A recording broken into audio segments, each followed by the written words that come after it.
Bien, buenos días, bienvenidas a su clase de diseño bidimensional. Estamos hoy en la semana 4 y esta semana 4 vamos a abordar el tema de elementos del diseño en la parte 1. Todavía este tema de elementos del diseño lo vamos a abordar en una segunda parte nuestra siguiente semana, pero hoy vamos a ver la primer parte de este que para mí es el tema más importante de lo que es esta materia, porque aquí vamos a ver lo que es los fundamentos de los temas. Si usted logra entender y aplicar este tema, de seguro los siguientes se le van a hacer muy fáciles.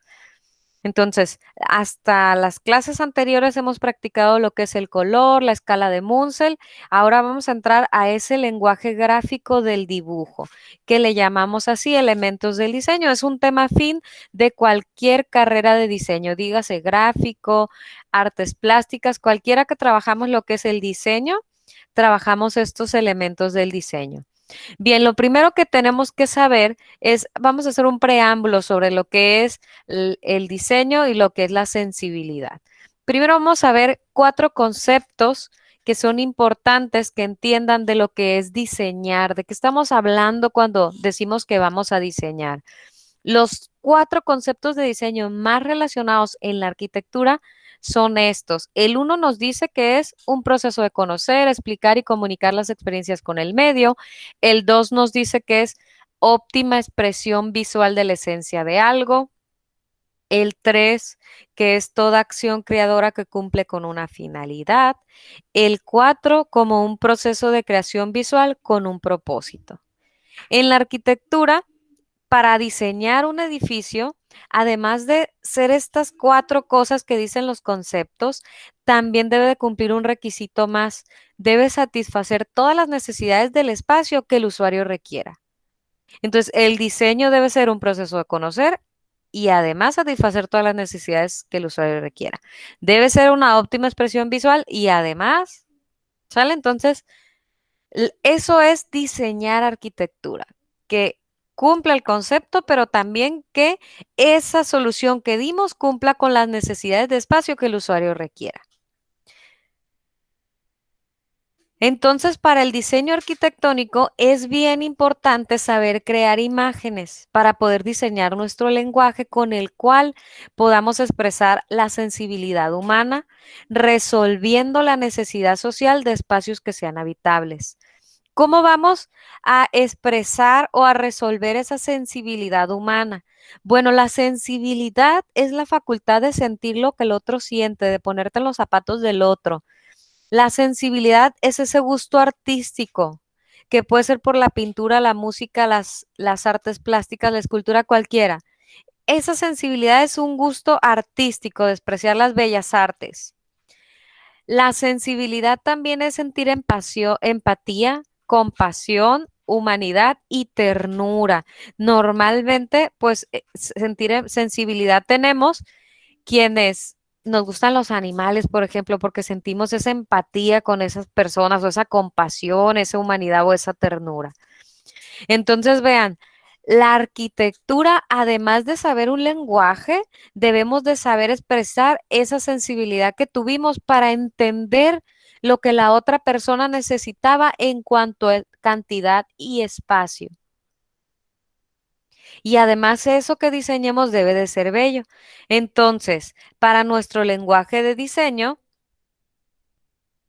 este lenguaje, o mejor dicho, este lenguaje diseño nos va a permitir planear, construir y adornar conforme a ciertas reglas que tengan que ver con funcionalidad y estética un espacio. Entonces, además de funcionar, debe de ser bello ese espacio. Y para eso es que este lenguaje que vamos a aprender nos va a ayudar. Les pongo aquí un ejemplo. La verdad es que este me encanta porque además está muy sencillo en su concepto.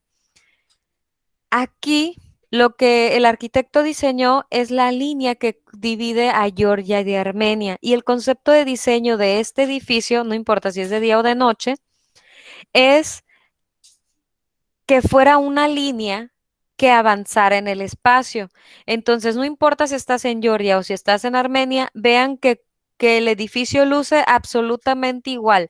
Es una línea que va avanzando en el espacio.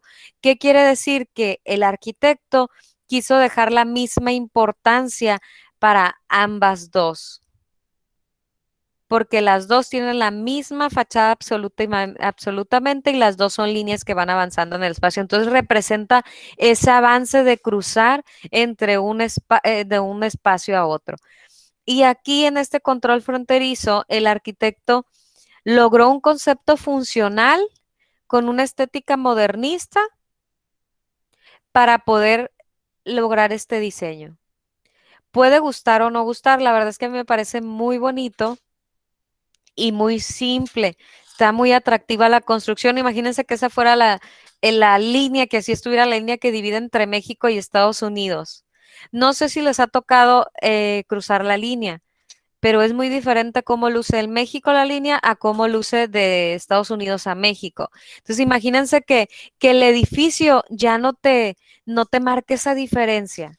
Y yo creo que eso es uno de los gran logros funcionales que tuvo este edificio. Muy bien, pues aplicar este tipo de conceptos se tiene que aprender lo que son los elementos del diseño. La línea es uno de los elementos del diseño, específicamente está en los elementos conceptuales, que son los que no se pueden ver. Y esos elementos del diseño que vamos a aprender en esta clase se dividen en cuatro: los del espacio, los conceptuales, los de relación y los visuales. Vamos a ir viendo cada uno de ellos de qué trata. Miren, los elementos espaciales tienen que ver con el espacio, facilito. ¿Y qué tiene que ver con el espacio?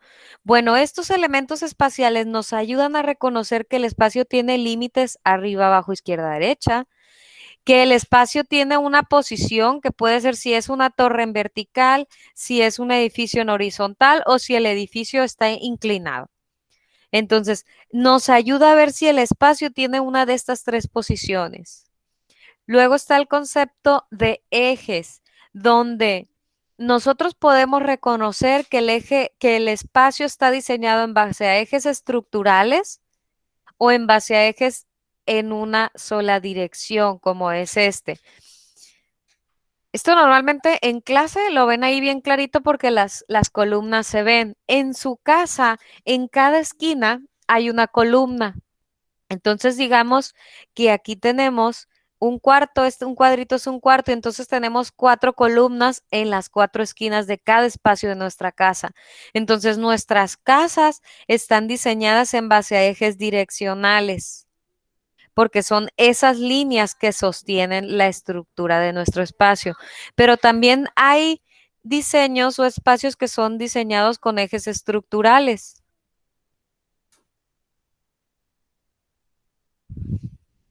Ok, el siguiente elemento es el espacial, que nos ayuda a reconocer si un espacio es real o es virtual.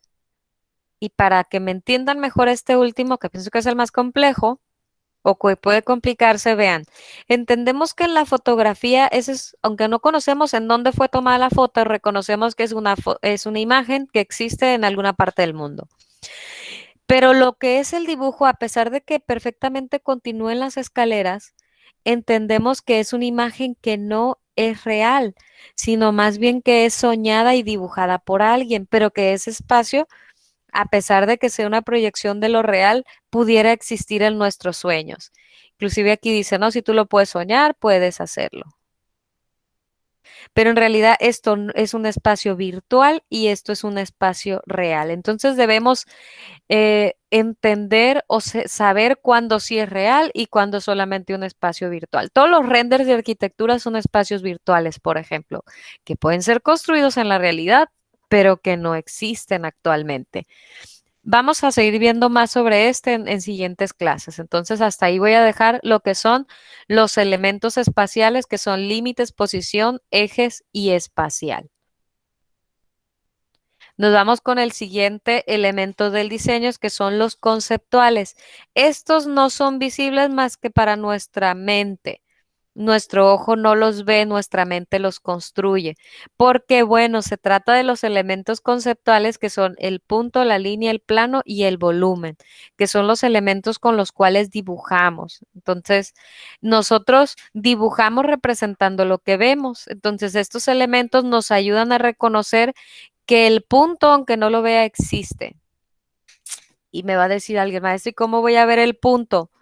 Bueno, el punto es bien fácil de verse si yo les pongo en base a esta tabla un elemento puntual, aunque no sea redondo, pues se entiende que ese es un punto. Luego tenemos el elemento de la línea, que la línea va a ser la marca que deja un punto al desplazarse, da lugar a la línea punteada. Nuestro cerebro esta línea punteada también la puede ver así. Entonces, a la hora que el punto se mueve en el espacio, da lugar a lo que es la línea. Si la línea la proyectamos perpendicularmente, da lugar al plano. Esto, por ejemplo, es un plano. ¿Por qué? Porque tiene límites. Es un espacio que tiene 4 límites, por lo tanto me cierra un plano. La hoja blanca, que tiene también sus 4 límites, esto es un plano. Si yo agarro un plano y proyecto otro plano así, automáticamente voy a lograr lo que es el volumen. Aunque no estén conectados entre sí por una línea, nuestro cerebro interpreta que ahí nace un volumen.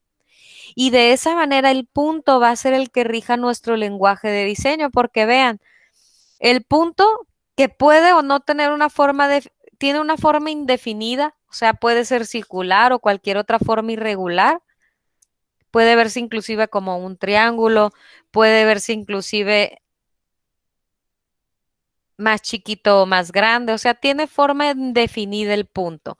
Pero si el punto se mueve en el espacio, esa marca que va dejando da lugar a la línea. Si la línea se proyecta paralelamente a la otra, entonces da lugar al plano. Y si ese plano se proyecta paralelamente al otro plano, obtenemos lo que es el volumen. Por eso decimos que la historia del dibujo o la historia del arte gráfico, del lenguaje gráfico, es el punto porque a partir de él obtenemos el volumen. Y entonces el punto va a ser el regulador de formas, va a constituir la base en el arte gráfico del dibujo, porque bueno, tiene estas 3 cualidades principales. Señala una posición en el espacio. No tiene largo, ancho o profundidad. Es estático, central y no sugiere una dirección. Vamos a seguir viendo más sobre el punto en las siguientes clases, pero estas son las 3 características principales del punto. La línea, bueno, la línea. Dijimos que va a ser la marca que deja un punto al moverse en una superficie, como la línea punteada, pues va dejando ahí huella del punto, ¿no? Cómo fue avanzando. Las líneas van a ser capaces de transmitir a través de su lenguaje diferentes sensaciones y este lenguaje puede ser utilizado para diseñar edificios expresivos, como el ejemplo que les mostré al inicio, la línea divisoria entre Georgia y Armenia. Y, y Armenia. El autor utilizó la línea que avanza en el espacio para generar esas sensaciones de igualdad. ¿Ok? Bueno, seguimos con lo que es el plano. El plano va a ser cuando la línea encierre determinado espacio. Los planos van a ser planos que definan tridimensionalmente los volúmenes de forma y de espacio. Aunque el plano es bidireccional, o sea, bidimensional, perdón, porque tiene nada más un ancho y un largo, no tiene una profundidad, pero da lugar a un espacio tridimensional cuando es proyectado en paralelo y surge el volumen. Entonces, aunque él es bidimensional, da lugar a la tridimensionalidad, que es el volumen. Y el volumen va a ser el que sí tenga longitud, anchura y profundidad, o sea que va a tener ancho, largo y profundo. El X, Y, Z. Nosotros en este semestre estamos trabajando nada más el X y el Y, que es largo y ancho. El siguiente semestre, que se llama la asignatura tridimensional, vamos a trabajar ya los volúmenes. Pero hasta ahorita lo que deben de saber es que a partir del punto y de la línea y del plano surgen los volúmenes. El siguiente elemento es el elemento visual, son los que sí son visibles para nuestro ojo y eso se dividen también en 4, nos ayudan a reconocer que eso que vemos tiene una forma, tiene un tamaño, tiene una textura y tiene un color. La forma puede ser circular, cuadrada, triangular, rectangular. El tamaño puede ser grande, mediano, pequeño. La textura puede ser visual o táctil. Les voy a así, aquí dar un ejemplo. Yo creo que en los tamaños y en la forma, pues ahí no hay problema, se entiende claro. Pero en la textura, por ejemplo, tiene una textura visual porque el caucho tiene esa forma como de madera. Visual y además es táctil porque además de verla la puedo tocar. Inclusive si lo volteo, esta textura de madera también es visual y táctil porque la puedo ver y la puedo tocar. Pero hay otros materiales que solamente tienen una textura visual. Por ejemplo, aunque es madera igual, solamente su textura es visual porque al tacto se siente totalmente liso. Entonces no es una textura táctil, solamente es visual. Siguiente ejemplo de una textura solo visual, esta que es madera, imita madera. Esta textura la puedo ver, pero a la hora que la toco es lisa, entonces solamente es una textura visual. Y así vamos a dividir las texturas entre las visuales y táctiles. Habrá quienes son solo táctil, habrá quienes sean visual y también táctil. Y estas texturas se van a dividir en rugoso y áspero. Normalmente, si los que se tocan, esta tiene una textura áspera. Lo rugoso está asociado a las líneas y lo áspero está asociado a los puntos. Entonces, esto es áspero y esto también es áspero. La lija, por ejemplo, esa con que nos lijamos con lo que lijamos los materiales es áspero. Lo rugoso va a ser asociado al cartón. No tengo aquí un cartón de esos con que hacen las cajas de regalo que están así rugosos. Bueno, más adelante de todas maneras vamos a seguir trabajando la textura. De manera general es que entiendan que hay visual y táctil, que hay rugoso y áspero. La visual puede ser rugosa, la visual puede ser áspera, la táctil puede ser rugosa y la táctil puede ser áspera. Lo que aquí sí no puede ser es que hay una textura que además de ser rugoso también sea áspero, aquí sí no, o es una o es la otra. Luego el siguiente elemento visual es el del color, en tanto podemos apreciar que hay un color en eso que vemos, azul, negro, café, entonces ese es el elemento visual del color. El siguiente elemento del diseño y el último son los elementos de relación. Esos elementos de relación van a ser los que nos ayuden a reconocer que eso que vemos tiene una dirección, esas formas que vemos tengan dirección, posición, espacio y gravedad.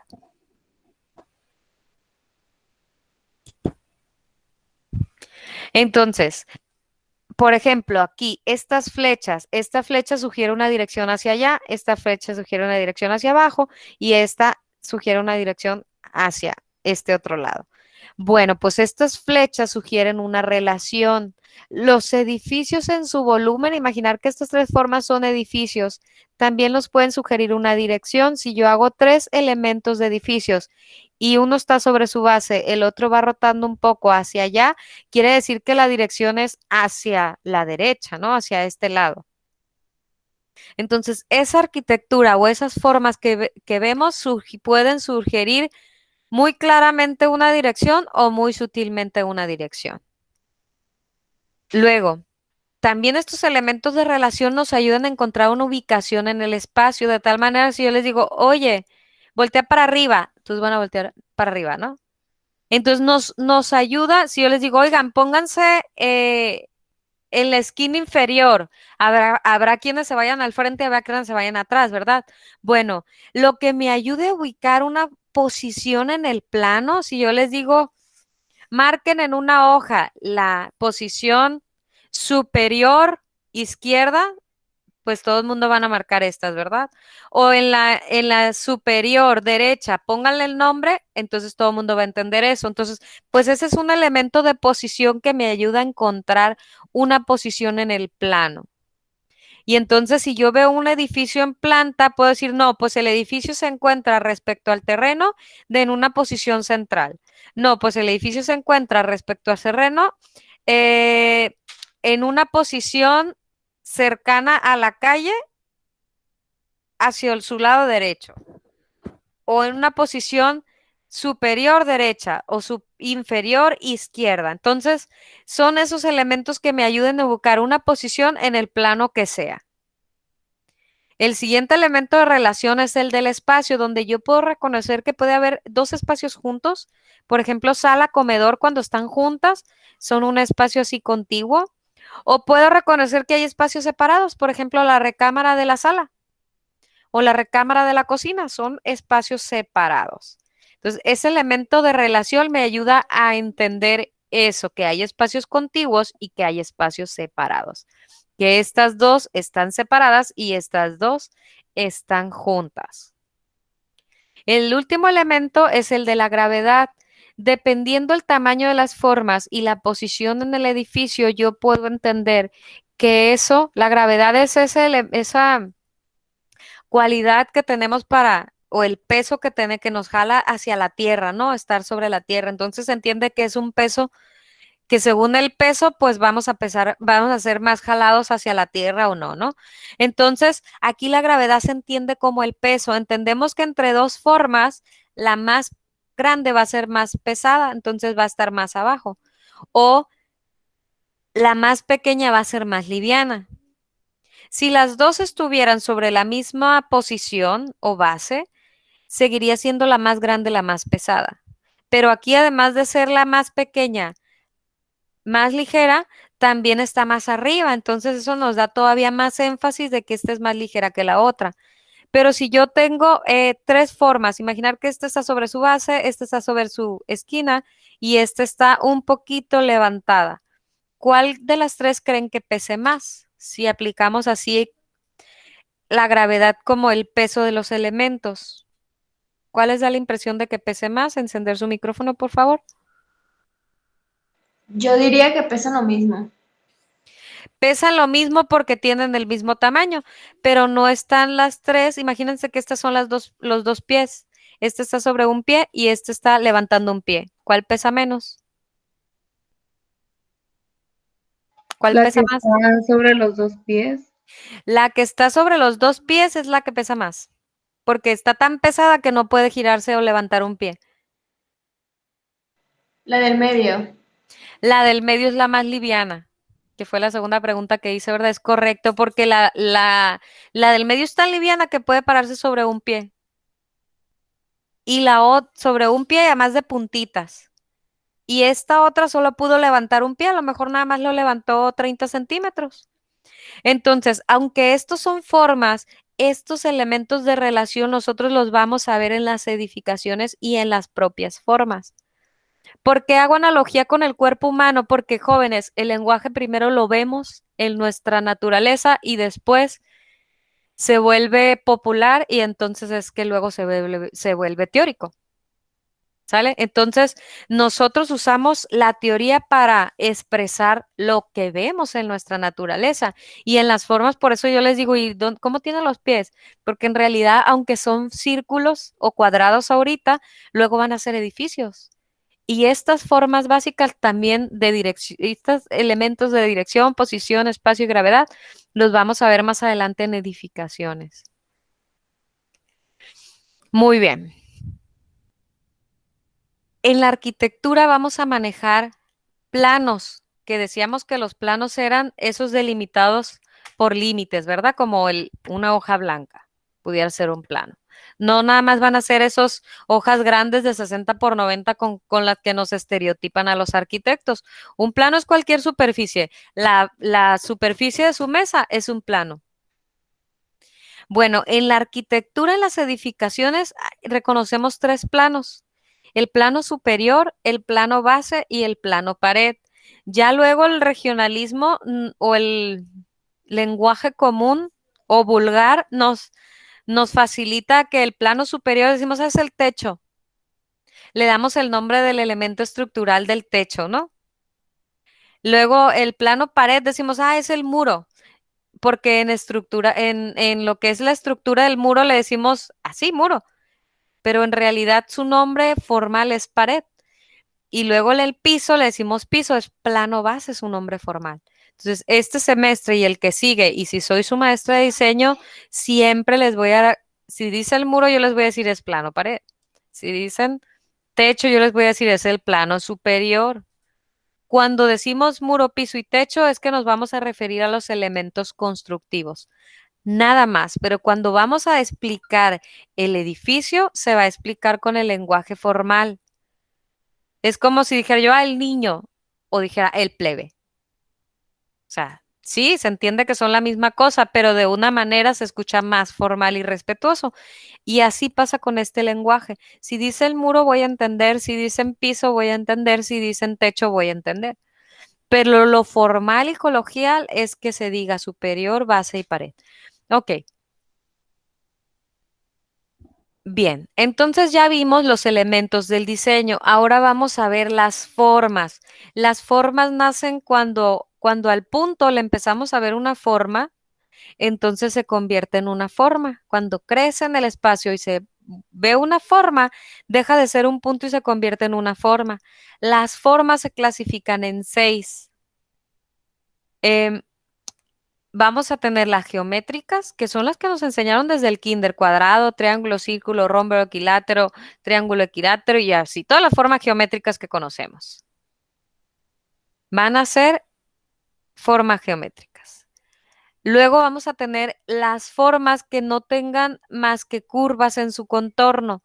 Esas les vamos a llamar orgánicas, que inclusive la naturaleza no tiene líneas rectas. Todas son líneas orgánicas en la naturaleza. O sea, todos son líneas curvas en la naturaleza. Entonces, por eso estas se llaman orgánicas. Luego vamos a tener las rectilíneas, donde todas las líneas son rectas. Miren, no importa el ángulo, pero todas las líneas de su contorno son rectas. Entonces sí la vamos a llamar rectilíneas. De ahí vamos a tener las formas irregulares, que van a ser una combinación de las anteriores, donde van a ser formas que tengan curvas y también tengan líneas rectas. Entonces, esas van a ser irregulares. Normalmente estas me las confunden mucho con las orgánicas. Pero no, ustedes acordarse, las orgánicas solo curvas, rectilíneas solo rectas y las que tienen una combinación son irregulares. Después vamos a tener las formas manuscritas, que son las que normalmente hacemos con pinceles o plumones. Bueno, esas se van a reconocer como formas manuscritas. Y las últimas van a ser las formas accidentales, que puede ser desde una gota de pintura hasta una mancha en el papel de pintura. Esta es como si yo pongo un brochazo y luego cierro la hoja. Cierro la hoja y que entonces la mancha queda simétrica, ¿no? Bueno, pues esas manchas son accidentales. Y en esas 6 maneras se catalogan las formas. Entonces, vimos los elementos del diseño y vimos las formas. Esas formas nosotros vamos a iniciar primeramente viendo formas en los edificios, pero cuando tú haces varias formas o pones una forma enseguida de otras, ellas se interrelacionan, igual que los humanos, en tanto convivimos más con una persona o con otra, tenemos más relación con una que con otra. Pues este lenguaje hace analogía a esa relación que hacen una forma con la otra forma. Y las formas pueden ser desde formas, un rectángulo con otro rectángulo. En este caso, ahí en la teoría son 2 círculos. O puede ser desde un edificio a otro edificio, ¿no? Pero aquí en este caso, pues vamos a ver que la forma se decidió poner en círculos.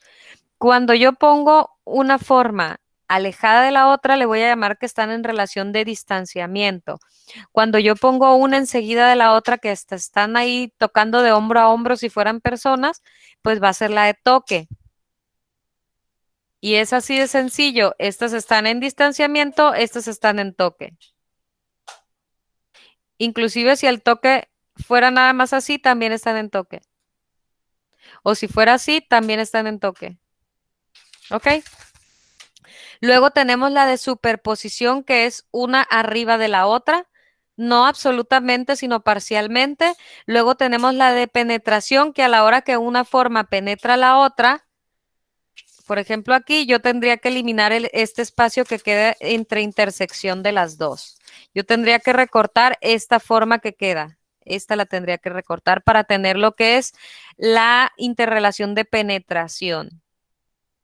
Luego tenemos la de unión, donde si yo quisiera hacer la de unión, entonces tendría que calcar la forma de las dos. No pegar una con la otra, sino calcarlas. Calcarlas y generar una forma nueva con la forma que dio los dos. Que esa sería la unión. Y luego tenemos la sustracción.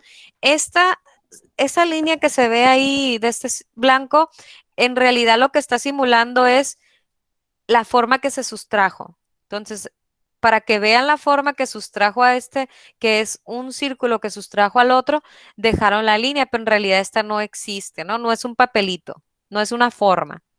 Y es la de sustracción, donde hay una forma que se puede, un lado que se puede apreciar que hubo una forma que le sustrajo un pedazo. El Pac-Man, por ejemplo, es una forma de sustracción, en sustracción. Luego tenemos, ¿cuáles son las dos formas del Pac-Man? Pues es el círculo y es el triángulo. Intersección. Aquí va a aparecer solamente como forma este espacio en negro, la intersección entre los dos. Esto va a desaparecer. Dicho de otra manera, si yo hago intersección entre ellos, lo que tendría que aparecer, que recordar exactamente es este pedacito. En tanto en la sustracción, ese es el pedacito que desaparece, aquí es el único pedacito que se conserva. Pero muchas veces dejamos esa línea contorneada para que se entienda cómo era la forma original. Porque yo puedo poner este cuadrado y decir, es una forma de intersección, pero no se alcanza a ver de qué formas.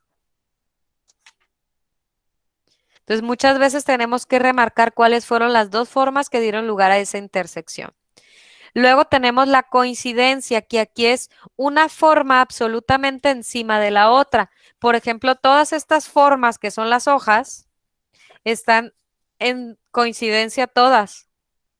Aquí lo puedo ver, porque absolutamente están una encima de la otra. Ok. Entonces ya vimos la interrelación de formas, las formas y los elementos del diseño. ¿Para qué vemos la forma y los elementos del diseño? Para poder entender la arquitectura. ¿Cómo podemos entender la arquitectura? Bueno, en realidad lo vemos así en volúmenes. Y yo adrede no dejé el render original. Este es un proyecto mío de hace muchos años. Hacía yo renders para vender y este era parte de una privada ahí en Mocorito. Si reconocen ahí la arquitectura, es una privada ahí en Mocorito. Se hicieron varios clústeres. Bueno, pues yo hice render de ese proyecto y vemos en la naturaleza, en la arquitectura, que son volúmenes, ¿no? Pero fíjense bien, los elementos conceptuales del diseño y la forma que acabamos de aprender nos ayuda a convertir esto que vemos en la naturaleza a este lenguaje. Porque este precisamente es el lenguaje en el que nos comunicamos, que es el lenguaje del punto, la línea, el plano, los volúmenes y las formas. De tal manera que yo les puedo preguntar, jóvenes, esta forma que estoy señalando, ¿qué forma tiene?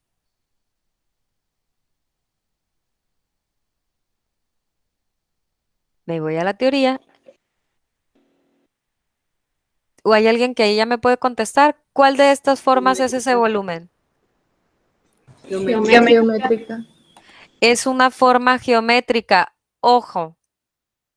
Si es una forma geométrica el volumen, tiene razón. Este volumen tiene una forma geométrica de rectángulo. Pero si pregunto este plano nada más, este plano que estoy señalando. O sea, sería este su contorno, ¿no? Rectilínea. Es una forma rectilínea. Entonces, fíjense bien, tanto el volumen es geométrico, solamente este plano es rectilínea, es una forma rectilínea. Entonces, ¿ya vieron cómo vemos volúmenes y también vemos formas? Sí, aunque la veamos aquí, nosotros debemos diferenciar que este es un volumen geométrico y que solo este plano es una forma rectilínea. Y entonces empezamos a hablar de arquitectura y específicamente de detalles de arquitectura sin necesidad de verla. Yo les puedo decir, el volumen del baño es un volumen rectangular. Y ustedes van a entender que es un volumen así. A lo mejor pueden imaginárselo más gordo, más delgado, más grande o más pequeño, pero hablamos de arquitectura y nos entendemos con este lenguaje. Y sobre todo lo más importante, que ustedes entiendan que esto que nosotros vemos como volúmenes en la naturaleza, a la hora de representarlo, todos son solo líneas. Vean, todo está representado a partir de líneas. ¿Dónde hay puntos? Siempre que termine una línea hay un punto. Siempre que se cruzan dos líneas hay un punto. Yo aquí en esta imagen los exageré los puntos, le di ese efecto a la imagen para que fueran evidentes los puntos que hay. Sí los alcanza a ver, ¿verdad? Los puntos. Sí. Muy bien, entonces yo adrede lo hice más evidente los puntos y las líneas para que ustedes me entiendan que esos planos, volúmenes y formas, aunque los veamos así, nuestro cerebro los visualiza así. Si yo les digo, oigan, dibújenme esta fachada, me la van a dibujar así. Porque esta es la manera primaria en que ustedes empiezan a diseñar arquitectura a partir de este lenguaje gráfico de del punto, línea, plano, volúmenes y formas. Ok. Y hasta aquí concluimos lo que es el tema de elementos del diseño. Entonces, aquí en arquitectura nosotros podemos tener la referencia de que estos elementos del diseño en esa imagen, estos elementos espaciales existen. Si les digo dónde es el límite de arriba, pues todos van a decir, ah, maestra, ¿dónde está el techo? Si digo, ¿cuál es el límite de abajo? ¿Dónde están las huellas? Entonces, vean que estos elementos de posición, ejes y espacialidad ya los identificamos en esa simple imagen de arquitectura que les acabo de decir. Que los elementos de forma, tamaño, textura y color, podemos saber si esa imagen de arquitectura los tiene o no los tiene. De tal manera que yo les puedo decir, oigan, ¿tengo alguna forma curva circular en la imagen que les mostré de arquitectura? Y habrá que digan, no, sí, no tengo formas, nada más tengo formas cuadradas, ¿no? O rectangulares. Pero el hecho de que ustedes puedan reconocer ese elemento visual, de eso estamos hablando, de hablar de elementos del diseño, sin necesidad de verlos. Y hay otros bien fáciles, ¿no? El más fácil es el color. ¿Qué color era el edificio anterior que vimos? ¿Como naranja? Como naranja. Entonces el color, como ese nos los enseñan desde la primaria, bien fácil los vemos. Los elementos conceptuales, punto, línea, plano y volumen. Los elementos de relación van a ser dirección, posición, espacio y gravedad. Bueno, pues este mapa conceptual que normalmente ustedes en clase presencial lo hacen, yo lo hice para ustedes, para que les sea más fácil entender a su cabeza estos elementos. Luego también vimos los que fueron los planos base de la arquitectura, que es el superior, base y pared. También vimos la forma, cómo se clasifican, cómo se interrelacionan y básicamente estos dos mapas conceptuales dan lugar al PowerPoint que acabamos de ver. Me regreso al PowerPoint y les explico la actividad que hay que completar esta semana. Ok, en esta actividad lo que ustedes van a hacer es una investigación fotográfica en un octavo de cartulina e ilustración o cascarón si tienen a la mano. Aquí no hay tanto problema si es cascarón. Aunque el material que les solicité, pues eran todos octavo de ilustración, de cartón ilustración. Ustedes van a buscar 4 imágenes de edificios de la ciudad de Culiacán, que sean fachada, vista superior o vista inferior. Cualquiera de esas 3 imágenes, la que ustedes decidan, y en esa van a ubicar ustedes la forma y sus elementos conceptuales, o sea, los temas que acabamos de estudiar. Edificios es cualquiera.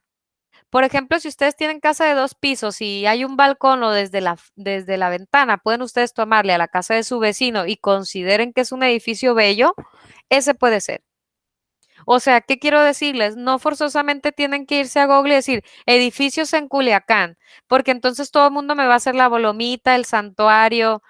Busquen esa arquitectura que ustedes ven diariamente que les parezca bella. A esa tómenle foto y esa va a ser. Si dicen, ay, maestro, es que me queda 3 cuadras, no puedo ir. En Google Maps, vista de calle, captura la imagen. Fácil, ¿no? Ok, ¿qué quiero? Que dejen de buscar lo mismo porque normalmente los edificios que más son hitos aquí en Culiacán, pues ya los conocen. Entonces, que vayan más a profundidad a algo que esté más que sea más común, pues. Ok, en la imagen A, o sea, en una de las 4 imágenes van a identificar el tema A, que es identificar 2 puntos, 2 líneas, 2 planos y 2 volúmenes. En la fotografía B, o sea, en otra imagen van a determinar la forma general del edificio. La van a contornear porque es la manera más fácil de sacar la forma y van a poner la forma, el nombre de la forma que tiene el edificio. Forma general del edificio y le ponen ahí, entre cuáles. El C va a ser, en otra imagen van a ubicar 2 interrelaciones de formas en los volúmenes del edificio. El edificio no nada más está puesto tiene una forma general, pero normalmente las fachadas tienen varios volúmenes. Entonces, ¿qué? Identifiquen esos volúmenes del edificio y luego los pongan de novio, les digo yo, los interrelacionen. ¿Y en qué relación tienen? De toque, de superposición, de distanciamiento, de penetración, de sustracción. ¿Cuál es la interrelación de un volumen respecto al otro? En la cuarta foto y D, por último, van a identificar 3 planos genéricos que se manejan en el diseño arquitectónico, que eso es superior, pared y base. Esto lo van a hacer colocando las imágenes y toda la información sobre un octavo de cartulina y ilustración. Pueden usar los plumines, plumones, hojas de colores, foamy y todas las diferentes texturas. Sale en el A, en la imagen A que les pido, identificar 2 puntos, 2 líneas, 2 planos y 2 volúmenes. Aquí está la teoría. Estos son los que no son visibles para el ojo, solo para la mente, que son los elementos conceptuales. En la imagen B, que determinen la forma general del edificio. Hace rato la forma general del edificio que vimos es geométrica. Es contornear la forma general y decir si está entre estas. Si hay formas curvas, pues va a ser irregular. Si solo hay líneas rectas, no importa si estén inclinadas, van a ser forma general rectilínea. Entonces, que ustedes vean qué forma general tiene el edificio. En la imagen C, que ubiquen interrelación de volúmenes. También pueden hacerlo en las formas, pero una vez que ya hayan identificado el de los volúmenes. En la D van a identificar los 3 planos genéricos, superior, base y pared. Esa es la investigación fotográfica que tienen que hacer. Les muestro algunos ejemplos. Ninguno son de manera inmediata del semestre anterior. O sea, no son idénticos a lo que les pido para que piensen un poquito. Y en general ninguno son iguales porque siempre les ponemos variables para ponerlos a pensar y a que su ojo se obligue a ver. A veces les cambiamos el formato, otras veces les cambiamos la cantidad de imágenes, otras veces así. Hay variedades como para que no sean repetidos siempre y forzarlos a que vean un lenguaje. Miren, por ejemplo, aquí hay 3 imágenes. Ustedes van a buscar 4. Aquí se puede ver la forma general del santuario. ¿Qué forma general tiene este edificio del santuario? Irregular. Irregular. ¿Y esta otra que es el Palacio de Gobierno? No, es el ayuntamiento. Rectilínea. Rectilínea. Muy bien. Está bien fácil el lenguaje, ya lo están viendo. Y entonces así ustedes van a utilizar papeles, plumines y simbología para marcar lo que les pido en cada inciso, A, B y C, y en cada foto. Aquí ellos marcaron todo el lenguaje en cada foto, pero como ahora es a distancia para que fuera más claro, solo les pido una cosa por imagen para que no se revuelva. Porque normalmente en el aula pasan y lo exponen. O ahí mismo me lo explican y aquí no, estamos a distancia. Entonces buscamos la manera de simplificarles el lenguaje para que sea más fácil entendernos a una distancia. Bien, y hasta aquí llega el fin de la explicación. Vieron que tienen de apoyo el PowerPoint, los dos, el mapa mental, pero también si no les quedó claro la interrelación de formas, que así como yo se las expliqué, aquí hay un video que pueden repasar la interrelación de formas las veces que sean necesarias. La composición debe responder a las relaciones de formas de diseño básico, como es el toque, relación más utilizada en las composiciones, pero generalmente es la más aburrida. Si la comparamos con una relación entre parejas, sería solo estar tocando hombro con hombro. Seguro que eso puede pensar en otras relaciones más enriquecedoras. En este caso se visualiza en este primer volumen un toque con los dos volúmenes aledaños. Otra relación de forma puede ser la superposición, en la que un primer volumen está sobre otro. La penetración se puede utilizar para que en un volumen, entre otros, sea generado espacios exteriores o interiores muy interesantes, incluso en el distanciamiento que vemos en esta lámina. Es mucho más útil que en una relación de pareja. Se da uno cuenta de la importancia del otro, y en arquitectura, música u otra disciplina, el distanciamiento permite esos espacios de silencio y ausencia que dignifica la diferencia de los elementos que componen la composición. También se puede utilizar la coincidencia, donde los elementos arquitectónicos concuerdan uno arriba del otro, como en este ejemplo. O la intersección, la que se define como el lugar en el que se cortan o se encuentran dos líneas, dos superficies o dos sólidos, como en este caso, en donde un volumen se encuentra con otro y se forma un espacio especial de dicha intersección, que en este caso se designó para el acceso del edificio. En el caso de la sustracción, es cuando se separa un volumen de lo que formaba parte anteriormente. Y por último, tenemos la unión, donde, como la palabra lo indica, se acoplan varios volúmenes, los cuales conforman uno solo al final. Bien, entonces yo creo que ahí quedó bastante explicado lo que es el tema. Si se dan cuenta, yo no despliego nada que no les deje a su alcance, para que, si ustedes no me comprendieron, queda el video y queda también ahí el material para que ustedes lo revisen como a ustedes les parezca más conveniente, hasta que se aseguren de haber entendido el tema.